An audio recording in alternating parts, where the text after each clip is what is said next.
Meus amados irmãos, vamos meditar na palavra de Deus, que ora foi lido nessa noite. Carta do apóstolo Paulo aos Efésios, capítulo de número 5, versículo de número 22 a seguir. Hoje é um culto da família. Nós queremos ministrar sobre a família que reflete a Cristo. A família que reflete a Cristo. Gostaria de pedir que a irmã Cíntia e a irmã Giane se organizassem para, depois da mensagem, nós louvarmos e finalizarmos o culto.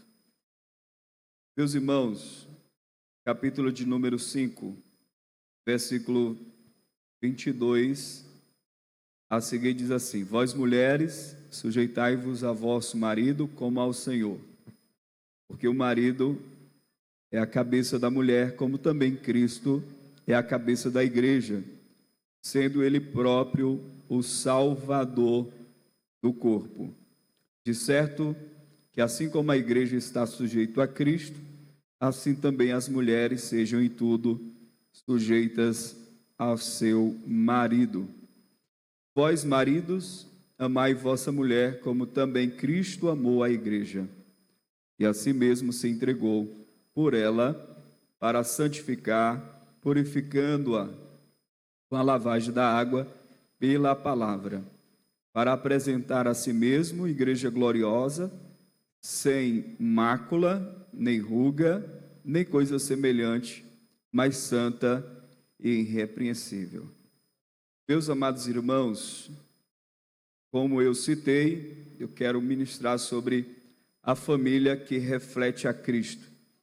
De acordo com Efésios, capítulo de número 5, versículo de número 22 até o versículo de número 33, e o capítulo 6, versículo 1 ao versículo de número 4, é a base para a nossa meditação nesta noite.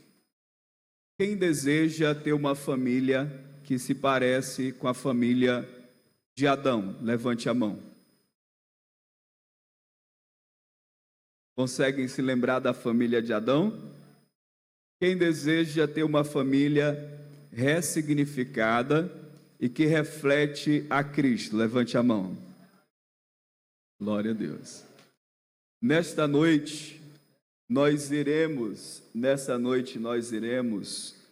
fazer um contraste entre essas duas famílias, a família de Adão e a família que é ressignificada por Cristo.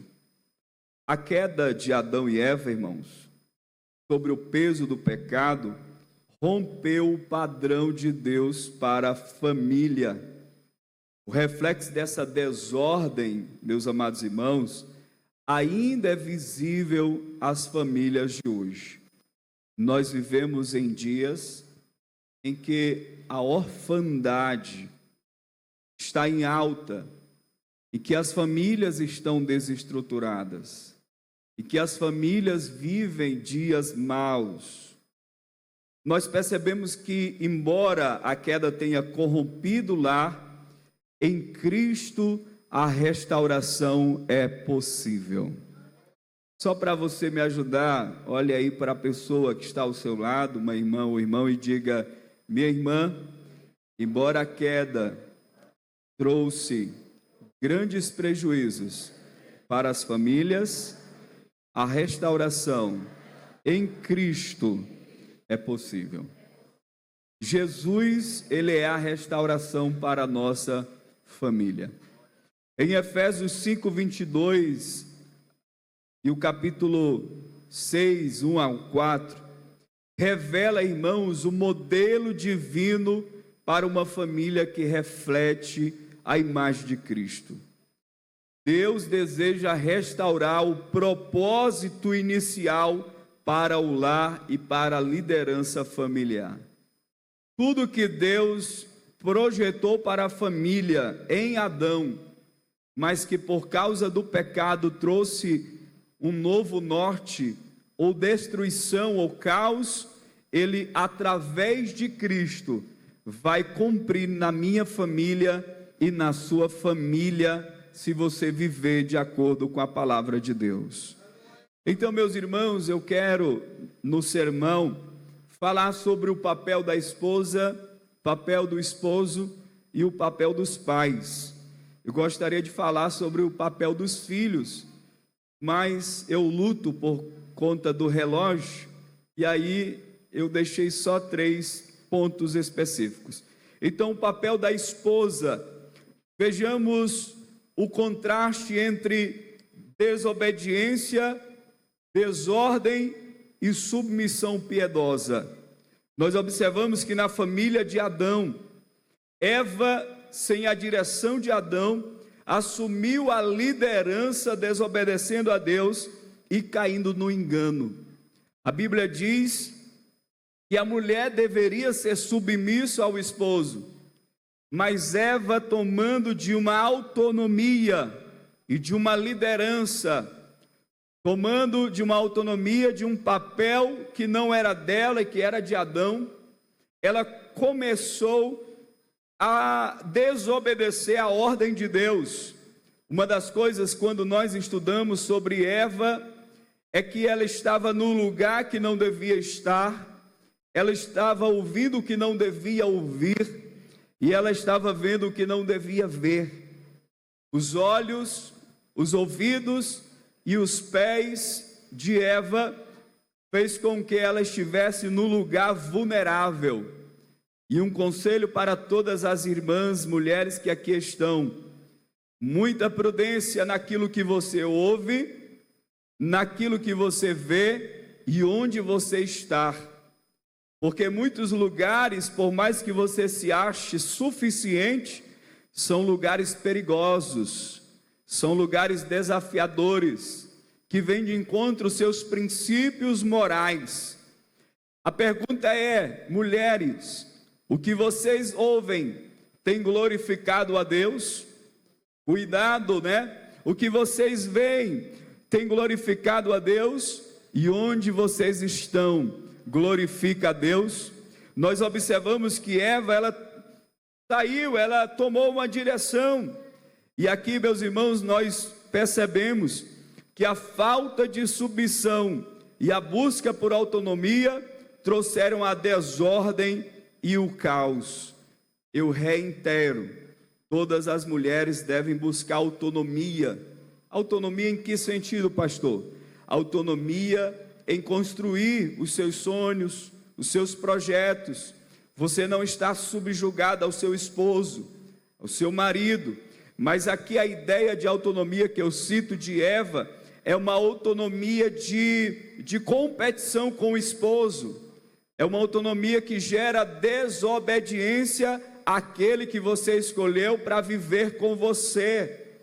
Eu quero dizer a vocês que a família não é um ringue e que o seu esposo não está competindo ou não deve competir com você.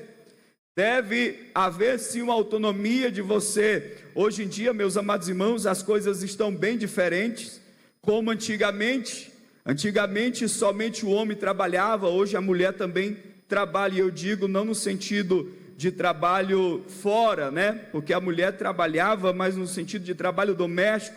Hoje a mulher também vai em busca da sua autonomia, da sua liberdade econômica, e graças a Deus tem mulheres que ganham às vezes mais do que os seus esposos, e isso não deve impedir de que o seu casamento seja uma bênção.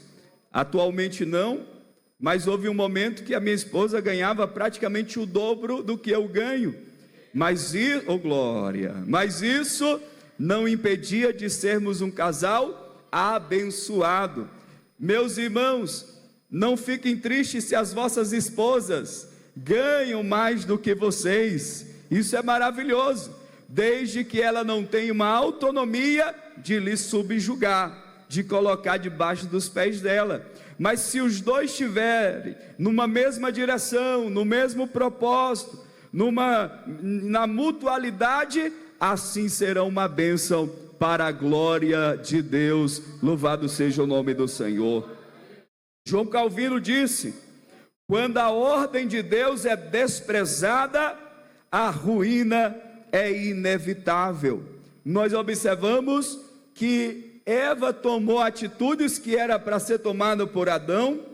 Ela desobedeceu à voz e à palavra de Deus, e aí ela cedeu ao engano.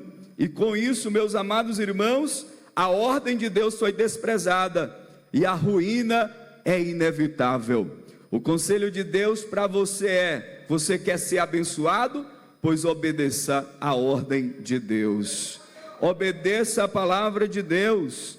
Não despreze a voz e os conselhos de Deus para a sua vida no que tange ao casamento. Meus irmãos, o mundo tem trago muitos padrões, e padrões que têm feito com que haja ruína nos casamentos, mas o nosso padrão para a nossa família continua na palavra de Deus. O padrão para a minha família é a palavra de Deus, e eu creio que eu estou pregando para um povo que o padrão para a sua família é do próprio Deus, é a palavra de Deus. Nós somos regidos pela influência de Deus, louvado seja o nome do Senhor. O modelo de família que nós seguimos, irmã Eliette, é o modelo que o nosso Deus deixou na sua palavra, porque assim fazendo, nós seremos abençoados. Só quem quer ter uma família, ou só quem já tem uma família abençoada, levante as suas mãos e adore ao Senhor nosso Deus. Meus queridos irmãos, busque tudo o que for necessário para que a sua família seja uma bênção. Deixa eu perguntar aos irmãos: a palavra de Deus abençoa a sua família, sim ou não? Quem ama a palavra? E onde a palavra de Deus está na sua família, então invista nela. A oração faz bem para a sua família, sim ou não? Então invista na oração. Eu me lembro, meus amados irmãos, que eu ia orar todos os dias na congregação, das 5 às 6, e a minha maior influenciadora a orar era a minha mãe. Quando eu deixava de ir para a oração, ela já me cutucava e dizia: você tem que ir para a oração. Eu dizia: por quê, mãe? Porque além de ser uma bênção para você, essa oração tem feito muito bem para a nossa família. Essa oração tem promovido muitas coisas boas para o nosso lar. Então, além de ser bom para mim, a minha mãe percebeu que a oração gerava muitos benefícios para a nossa família. Meus irmãos, se o inimigo tenta cirandar a sua família, bote o joelho no chão, porque a oração vai fortalecer a sua casa, em nome de Jesus. Eu me lembro, irmãos, que eu estava no seminário CTM Vida, em Blumenau, e lamentavelmente aconteceu um incidente na minha família, quase que meus pais iam se separando, e eu percebi que muitas vezes o mundo espiritual não pode contra você, mas o mundo espiritual investe em pessoas que não têm a mesma estrutura que você tem. E eles sabem que quando alguém da sua família é afetado, automaticamente você também é afetado. Então a vulnerabilidade o inimigo não encontrou em mim, mas encontrou no meu pai. Mas apesar disso, eu estava em oração, crendo na bênção, e graças a Deus a minha família permanece para a glória de Deus. Levante as suas mãos. Mesmo que tenha alguém na sua família vulnerável no mundo espiritual, nós queremos repreender agora em nome de Jesus. O inimigo não vai tocar em quem está vulnerável na tua família. O inimigo não vai cirandar aquele parente seu que está dando legalidade, porque antes de ele tocar, o nosso Deus vai anular toda ação do mundo das trevas e ele vai te dar vitória. Só quem recebe esta palavra, glorifique a Deus nesta noite. Por causa de você, não é que você é merecedora, não é que você é merecedor. A Bíblia diz, irmãos, por causa de Moisés, o povo não foi destruído. Deus pediu, conversou com Abraão antes de destruir Sodoma e Gomorra. Deus vai se lembrar dos seus através da sua vida, da sua oração. Deus vai salvar os seus parentes. Deus vai salvar o seu tio, Deus vai salvar a sua família. Quantos creem nessa palavra? Aleluia! Você é um canal de bênção, você multiplica a bênção na tua casa, na tua família, todos serão abençoados, porque você é um agente multiplicador de bênção. Louvado seja o nome do Senhor. Meus amados irmãos, o contraste para Eva e para a família de Adão é que no versículo 22 do capítulo 5 de Efésios diz: vós mulheres, sujeitai-vos a vossos maridos como ao Senhor. Nunca foi tão desafiador pregar esse versículo nesses dias do feminismo radical que estão adentrando as nossas igrejas e que tem trago grandes prejuízos. Irmão, é tão horrível isso, que outro dia, eu não sei se vocês viram nas redes sociais, algumas mulheres usando bigode. Pasmem, quem já viu? Quem viu essa cena? Os irmãos que viram acharam interessante isso, irmãs? As irmãs gostariam de ter bigode?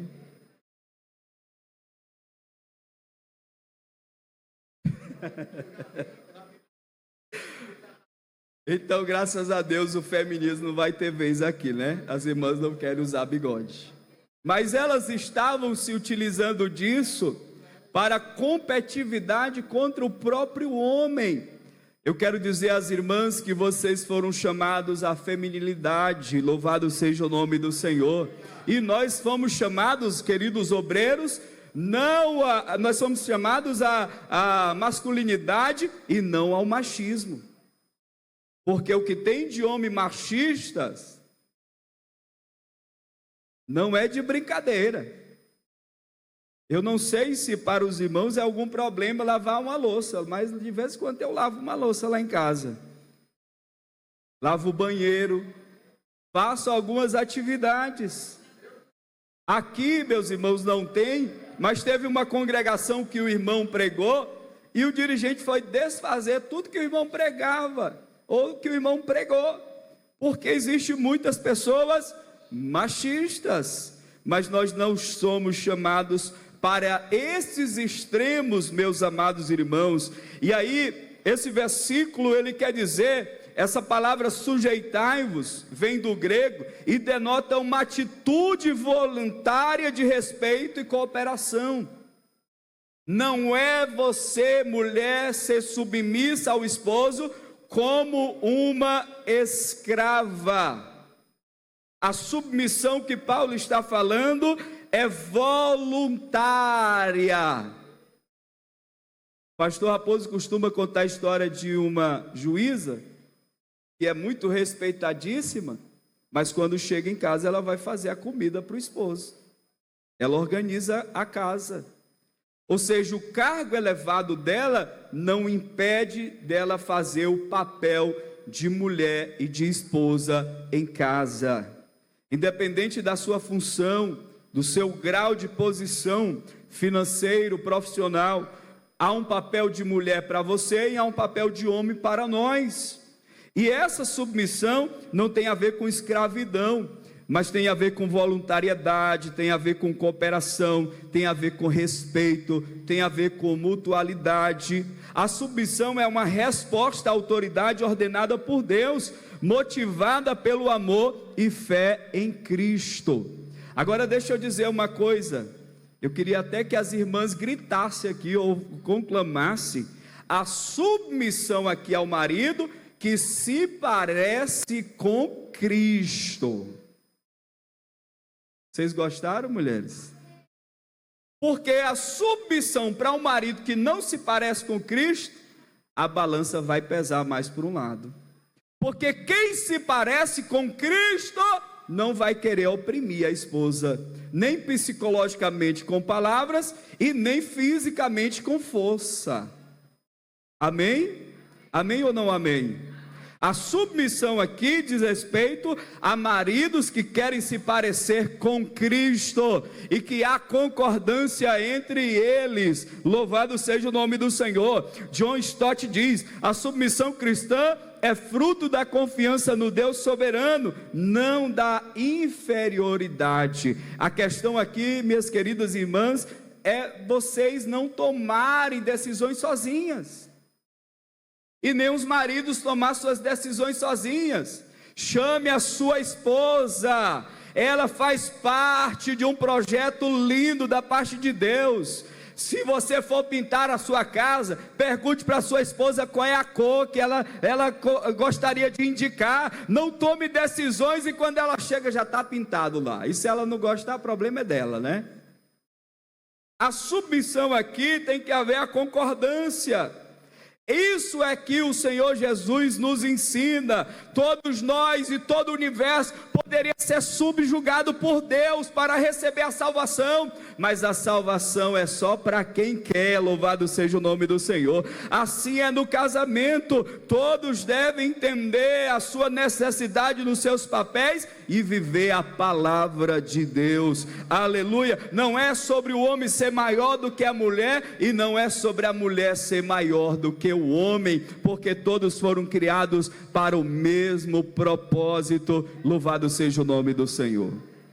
Apesar, irmãos, dos muitos desafios, a nossa cultura brasileira ainda é boa comparada a outras culturas.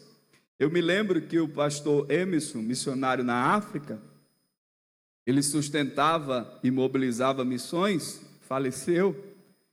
Ele disse que foi para a África, Moçambique. Quando chegou lá, o missionário que estava lá, brasileiro, se acordou 5 da manhã, e a mulher tinha que se acordar para amarrar o cadastro do sapato dele.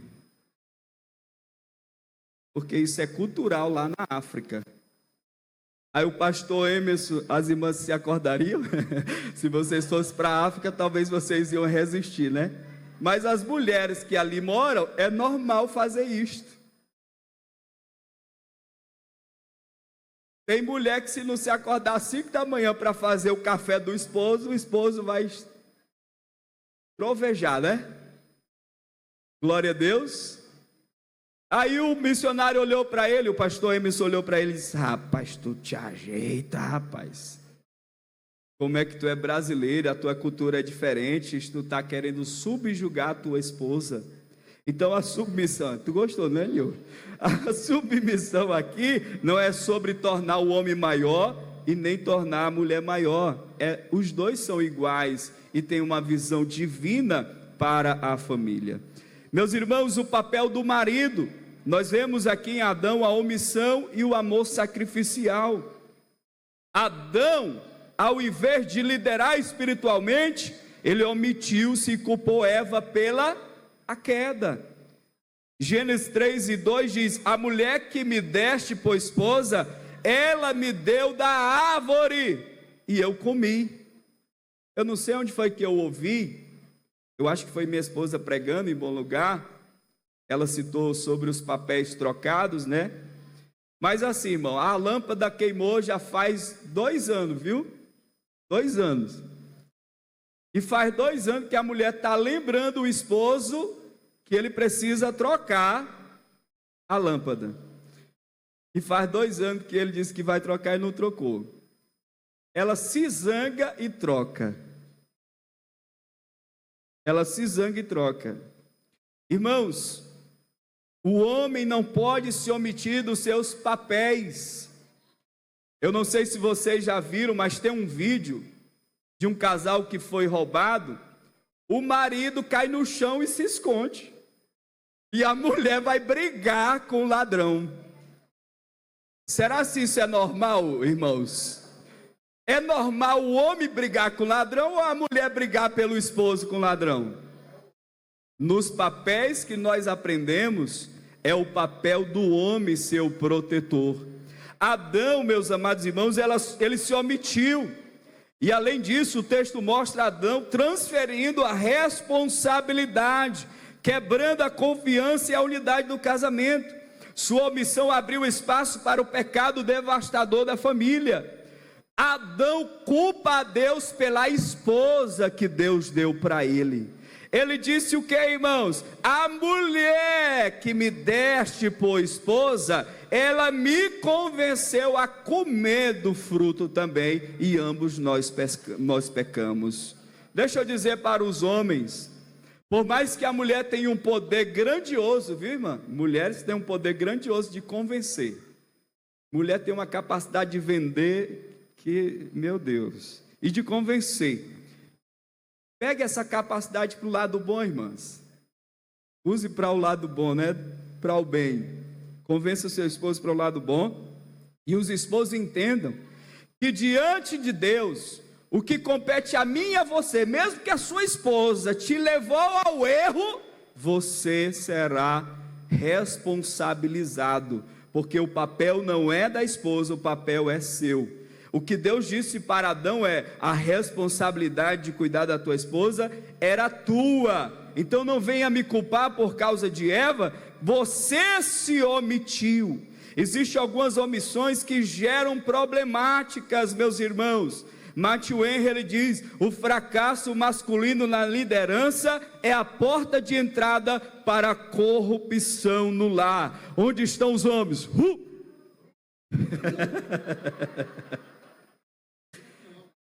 Meus queridos irmãos, levante as suas mãos, os homens.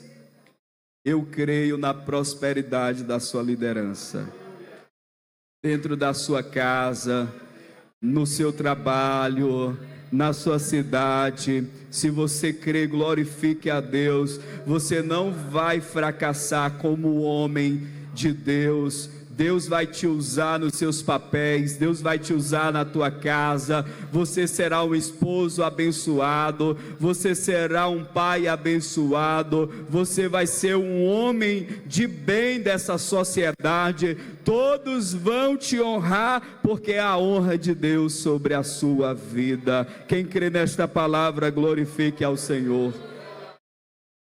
Para nós finalizarmos, irmãos, Efésios 5:26 diz: vós maridos, amai vossas mulheres como também Cristo amou a igreja e a si mesmo se entregou por ela. O verbo amar aqui é o ágapo, refere-se ao amor que dá vida pelo outro. Só as mulheres casadas, levante as mãos aí. Vocês não precisam me responder, mas será se o amor que o seu esposo tem por você é o mesmo amor de Cristo, que eles têm coragem de dar a vida deles por você? Oh, glória! Osiel, tu deu glória também, Osiel? O amor de Cristo, irmãos, era o amor ágapo. Ele estava disposto, ele doou a sua vida pela sua noiva. E onde está a noiva de Cristo? O Senhor doou a sua vida por cada um de nós. Esse é o amor verdadeiro. Em vez dos maridos se omitir, nós somos chamados a sacrificar os nossos interesses pessoais para edificar e proteger espiritualmente a esposa, como Cristo fez pela igreja. Outro dia um esposo reclamando, porque ele gosta muito de espetinho, não é eu não, viu? Eu gosto muito de espetinho. Estou citando outro exemplo que não é nem daqui. O espetinho é mais barato do que a pizza, do que os pastéis e outras coisas. E ele reclamando, porque uma vez na vida, a esposa decide o que ela quer comer.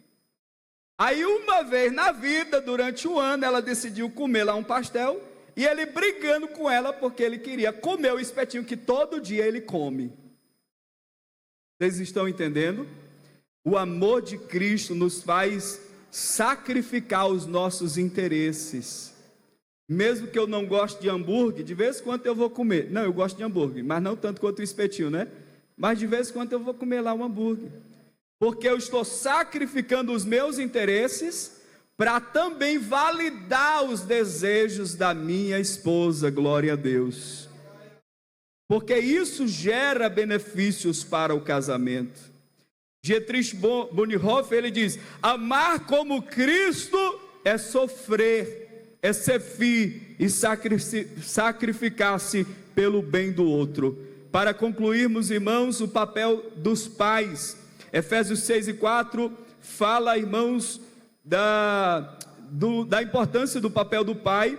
E na família de Adão nós vemos a ausência de direção espiritual e a severidade desproporcional corromper gerações desde a linhagem de Adão. Eu já vi filhos sendo sufocados por causa de fanatismo, de uma pseudo-espiritualidade. Quantos filhos se perderam no meio da caminhada cristã por causa da rigidez de alguns pais? Os pais provocaram ira, os pais provocaram grandes tumultos na família. E o apóstolo Paulo, ele aconselha a igreja de Éfeso dizendo: e vós pais não provoqueis a ira aos vossos filhos. A provocação à ira refere-se a tratar os filhos com injustiça. Tem pai que parece mais inimigo do filho do que pai. Eles tratam mal, com severidade, bate como se o filho fosse um animal. Ei, querido pai, o seu filho não é um animal, o seu filho é uma bênção. Pode ser que ele esteja passando momentos difíceis, mas ele vai passar por essa fase e ele será uma bênção na tua casa. Não faça mal ao seu filho, porque essas marcas vão permanecer para sempre. Marcas da mágoa, marcas do ódio. Não crie mágoa ao seu filho, ódio ao seu filho. O seu filho será uma bênção. Tenha um pouquinho de paciência. Ele está passando por um processo de mutação e de alcançar a maturidade, mas ele vai chegar à maturidade em nome do Senhor Jesus. Persista como o pai do filho pródigo, que mesmo o filho emitindo a ideia de que queria que o seu pai morresse e ele queria a herança, ele esperava todos os dias na janela, ansiosamente pelo retorno do seu filho. Eu quero profetizar nesta palavra, querido pai: espere na janela, porque o seu filho vai voltar, e quando ele voltar, abrace ele por um longo tempo, aleluia, prepare para ele sandálias novas, roupas novas e anel novo. O que é isso quer dizer, pastor? O anel é o retorno à autoridade de filho, as vestes é nova vida, e as sandálias é o novo caminhar em Cristo Jesus. O seu filho pode até se perder ao longo do caminho, mas ele vai retornar em nome do Senhor Jesus Cristo. Estou a caminho de ser pai, mas a educação dos filhos deve ser mais ensinados. E eu achei até triste ver um vídeo recentemente de alguém que disse assim, ao botar o nome no seu filho de Moisés, de Daniel, e aqui eu não quero citar que esse nome especificamente, ou se esse nome ser o seu, não entenda mal. O que o vídeo quer dizer é que lá na prisão tem muitos nomes de pessoas, tem muitas pessoas com nomes bíblicos. E quando a gente percebe que essas pessoas estão lá na prisão, provavelmente ou eles tiveram contato com a Bíblia, ou são filhos de crentes. E o que o vídeo quer dizer: eduque os seus filhos, para que os nomes deles sejam ditos nas melhores listas, dos melhores empregos, das melhores posições, aleluia. Se você crê nessa palavra, eu já estou vendo o nome do seu filho na melhor lista lá da UEMA, da UFMA, do IFMA, dos melhores empregos, do melhor campo profissional. Eu creio que o seu nome, o nome do seu filho estará lá. Eu creio nisso. Eduque os seus filhos, porque ele carrega, além de ele carregar o seu nome, a sua referência, ele carrega um nome bíblico. E esse nome bíblico, ele vai honrar a Deus. Esse nome bíblico deve honrar a nosso Deus. Então, meus irmãos, John Marcato diz: pais omissos produzem filhos órfãos, mesmo em lares completos. Eu quero dizer aos meus irmãos, queridos pais, eu vou já concluir, que eu tinha tudo para dar errado, pela liberdade que eu tinha no meu lar. Eu chegava na hora que eu queria, eu fazia o que queria, mas graças a Deus, que o meu pai foi usado por Deus, a pessoa mais improvável para me ganhar, me ganhou para Cristo, que não sabia pregar, mas fez a promessa de R$40, e eu quis, né? E aceitei a Jesus, e graças a Deus que o Evangelho chegou na minha mente, porque a rebelião que estava dentro de mim foi transformado pelo poder do Evangelho. Não seja ríspido, mas não seja também liberal demais, porque essa liberalidade demais que começa na infância, quando o menino erra, fala um palavrão, e aí a vovó, o vovô, o titio diz: não, ele é só criança. Comece a ensinar a criança desde a sua tenra idade, porque se você validar os erros dessa criança, daqui a pouco ele vai internalizar, e quando ele crescer, ele não vai querer mais retornar aos princípios e valores bíblicos. Então, meus amados irmãos, o que Paulo nos aconselha é que nós não sejamos como Adão e a Eva, mas que nós venhamos viver também o conselho do apóstolo Paulo aos Efésios, quando ele diz o seguinte, aqui no versículo 4 do capítulo 6, ele diz: mas criai os filhos, criai-os na disciplina e admoestação do Senhor. Ei, irmão, disciplina aqui não é taca, viu? Não é pisa de corda, não é pisa de mangueira, não é pisa de vara, de pau, de porrete.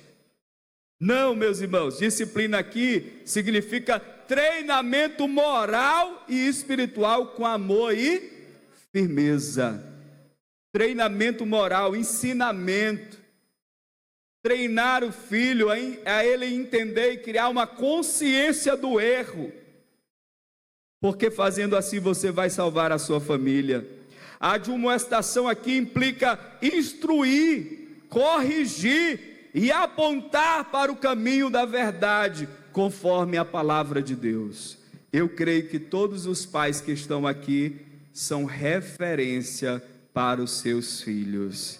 Eu creio que todos os filhos que estão aqui querem se parecer com seus pais. Eu creio que os filhos que desejam orar estão vendo seus pais orando. Eu creio que os seus filhos que desejam ser honesto, vê que o seu pai é honesto, porque tudo de bom em você, eles vão reproduzir, porque você instrui, porque você corrige e porque você aponta o caminho da verdade.